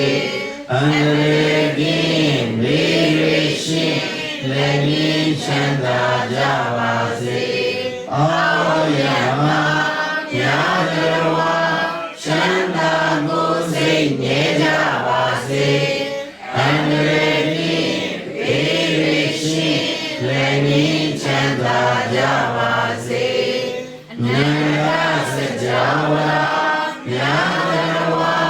ချမ်းသာကိုယ်စိတ်ငြိမ်းကြပါစေအန္တရာယ်ကင်းဘေးရရှိလည်းငြိမ်းချမ်းသာကြပါစေတရားဟောရာနာဉာဏ်ဝါချမ်းသာကိုယ်စိတ်ငြိမ်းကြပါစေအန္တရာယ်ကင်းဘေးရရှိလည်းငြိမ်းချမ်းသာကြပါစေကိုယ်စိတ်နှပြဘေးရန်ကွာကြမ်းမာကြပါစေကိုယ်စိတ်နှပြဘေးရန်ကွာချမ်းသာကြပါစေမြေတာနှလုံးကိုယ်စီသုံးရှင်ပြုံးကြပါစေမြေတာယံသူတော်လာမှုအမှုကင်းပါစေမြေတာရေချမ်းကိုယ်စီချမ်းအေးချမ်းကြပါစေခံပြီးနှလုံးကိုယ်စီသုံးရှင်ပြုံးကြပါစေဒုမြေတာဆွမ်းဘာဝအေးချမ်းကြပါစေဒုမြေတာဆွမ်းဘာဝငြိမ်းချမ်းကြပါစေဤသို့ပြုရာမြတ်ဘုရားကြောင့်အမတခေမံဤနိဗ္ဗာန်ကိုဧကံလုံးချောင်းရောက်စေသောယနေ့ယခုအာရုံတည်းများမြတ်ဘာသာကိုဒီပါစေယမြို့သားမမြင့်ကိုမဆောင်ကြကိုဆောင်မြတ်ကအရင်စာ၍ရှိသမျှလုံးစုံဘုံ31ထင်ရသည်မြရှိရှိသည်မြဝိနေရလို့ရကြပါစေဘေမဝေဒီညာ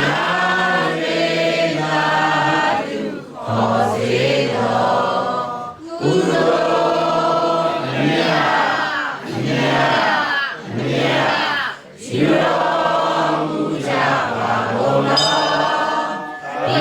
တော်သူတော်ကောင်းတို့ဘုရားတော်မြတ်တာနှင့်ကျွန်တော်တို့အားထုတ်ရသောကုသိုလ်မှန်သမျှတို့ကိုဝမ်းမြောက်ဝမ်းသာစွာဖြင့်သာဓုသာဓုသာဓုကုသိုလ်မြတ်ယူတော်မူကြပါဘုရားအရိယာသူတော်ကောင်းတို့ဘုရားတော်မြတ်တာ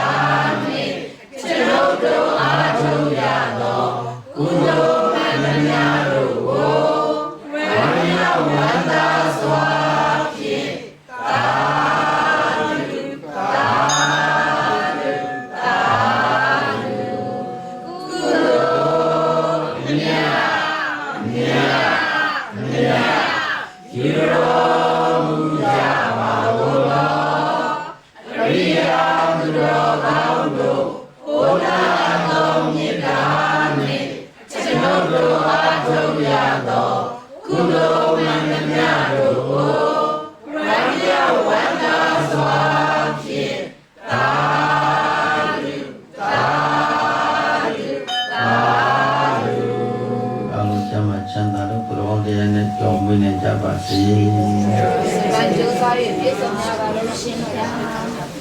ကဲဟုတ်တယ်လူပစ္စည်းတွေခိုင်ထားခုလူပစ္စည်းတွေခိုင်ထားအာယုံဒီဓမ္မေပုံညာနိဗ္ဗာန်တနိဗ္ဗာန်တပစ္စယောဟောတုတပိတော်တို့သည်မအိုမနာမတရားမန်နိဗ္ဗာန်ကိုတန်တောင်းတ၍တောင်းเสียတော်ဤအရိယပฏิပတ်သာသနာနယကိုချမ်းသာသာဆောင်ရွက်နိုင်ရန်ဒီစိတ်တန်၍ဒီနိဗ္ဗာန်ကိုအာယုံပြုကာဝိနည်းတော်နှင့်အညီအဆက်စွာဖြင့်အဘိယကာရကထံသို့အနံ၍လူရန်ပါ၏ဤနဝကမ္မမဖြစ်လာသောဤတေတို့ကိုရှင်ဘုရားတို့သည်အဆက်စွာဖြင့်ဝိနည်းတော်နှင့်အညီသာသနာပြုတော်မူပါဤကုသိုလ်ကြောင့်ဤတော်တို့သည်ကိုချမ်းမာလို့စိတ်ချမ်းသာကနိဗ္ဗာန်ချမ်းသာ၏အထောက်ပံ့ဖြစ်ရပါလို့ဤရှင်ဘုရား